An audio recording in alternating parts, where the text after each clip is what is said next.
We are continuing to count down to this year's Iowa State Fair, and that includes bringing in some of our good friends out there who make the fair keep going. Absolutely. So joining us right now is Sarah Pratt, the iconic butter cow sculpture at the Iowa State Fair. Sarah, thanks for being with us today. Of course. So it's something that a landmark, we can call, that everybody always comes out to the fair to see.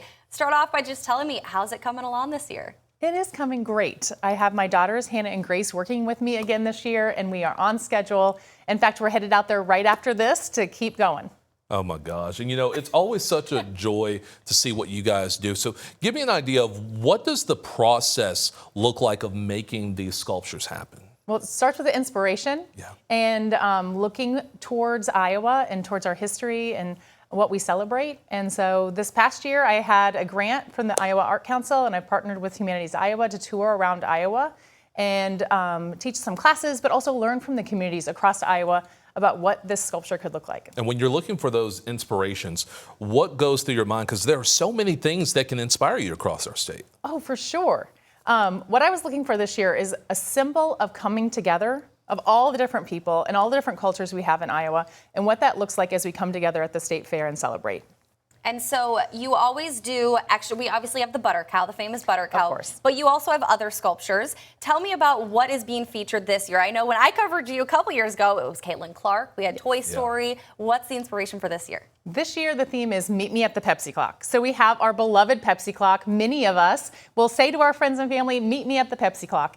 And so we are sculpting the Pepsi Clock, but then around the Pepsi Clock are people and objects that represent our diversity of Iowa all coming together. And so it's really a symbol of togetherness as we celebrate 250 years of our country and celebrating Iowa. This is such a loaded question. How do you do that? That's crazy. It was a challenge, and it went through lots of iterations. So I'm excited to reveal that on Thursday as we open. Oh, good. What is the timeline like that goes into this? How long does it take? We've been working on this particular sculpture for 2 years. Wow. So the first year was just designing and engineering how we would get the Pepsi Clock scaled to the cooler and get the mechanisms all working. And then beyond that has been exploring Iowa and how we would represent our diverse state and all that we celebrate into just a handful of people and a handful of sculptures. So when you create the Pepsi Clock, is that one of those things where for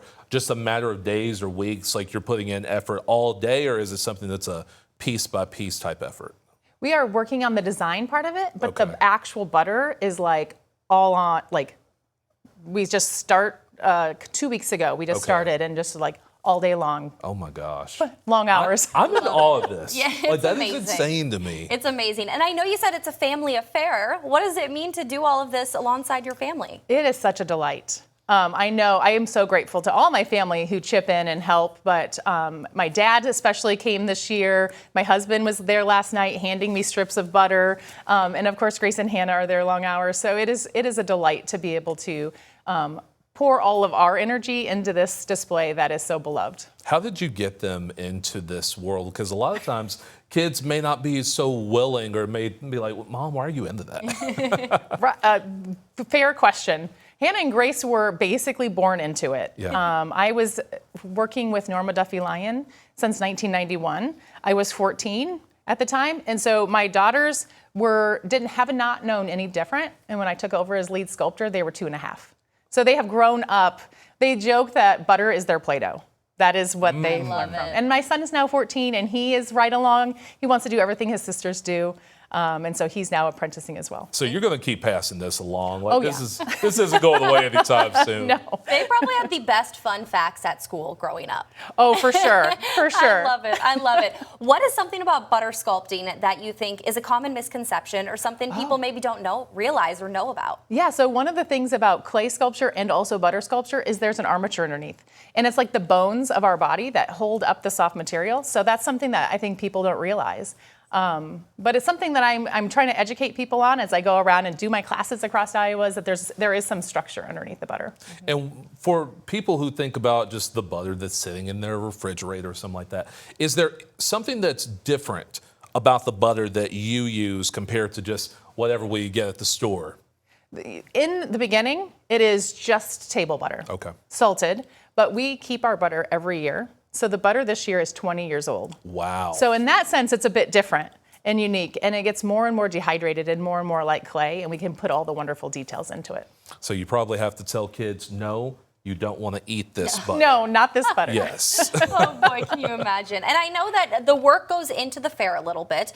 Do you guys have a timeline or a day that you expect, the butter cow and the Pepsi clock sculpture to all be complete? The butter cow and the Pepsi clock individually, they will be done for opening day. Wow. But we will be in putting finishing touches on the other pieces so people can see that detail work, and they do enjoy it. It's cool to see you guys, working firsthand. It's awesome because it's very impressive what you do, and I love seeing it every year, as I'm sure many fairgoers do. I'm so excited for this. This is going to be so cool. Absolutely. Sarah, is there anything we're not asking you about that you want to share for fairgoers? I just can't wait for opening day. It's going to be here before we know it, and it's going to be a great time. So for people who are not familiar, who have not been to the Iowa State Fair, where can they find you? They can find me in the agriculture building, right at the, kind of mid-hill, just up from the admin building. And I would say also on the 21st, which is the second Friday, there is a first come, first serve class that's going on that would be the same class that I tour around Iowa. It's being offered by Humanities Iowa, and it's called Butter Together. And that will be down in the foods, not the Elwell building, but the building just east of the DNR building. Okay. Awesome. I love it. Awesome. Well, Sarah, thanks for joining us today. Really appreciate it. I think a lot of people will be very excited to come out and see the iconic sculptures. I am a lot of people, by the way. I will be there. I will tell you that right now. It's going to be awesome. Yes.